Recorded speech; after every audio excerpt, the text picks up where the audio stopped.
اینجا یک سوال آمده گفته است که درباره میانه‌روهایی که در دولت روسیه یکدیگر را فریب میکنند التماس یگان چیزی بیان میکنم. من این راستی بار هر روز مرا زنگ میزنند در این بابت.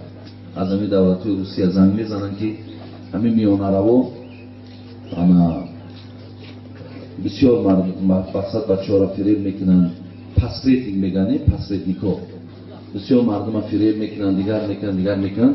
خدا خواهد ما برادرای عزیز به همین نزدیکی سفر هم داریم همون طرف. بعد همونجا که بریم در بینشون خدا خواهد یگان ماه میسیم، زیادتر میسیم، هم اکشا جمع میکنیم با نصیحت مونه خدا خواهد همونجا با پرتر میکنیم. خب این هم یک مصیبت خیلی کلانه، بسیار مصیبت کلانه. یکی درباره دوستی، یکی درباره محلگرایی.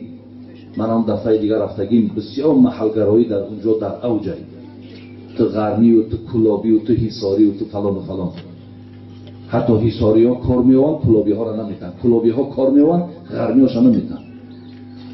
که اونجا جای این نیست. برای همه ما برادر مسلمانیم، همه ما تاجیکستانیم. این گپا باید در بین ما نباشد. ما یکدیگر را باید دوست بداریم. خدا پرده کنه به نام پروردگار گروه های بدن که از تاجیکای خودمان تاجیکای دیگر ما شکار میکنن. ما قطعی اونها هم نشستیم. ولی انشاءالله اونجا که رفتیم با خدا خواهد در اونجا با پرتر بیان میکنیم. خدا ما خیرتون کنه.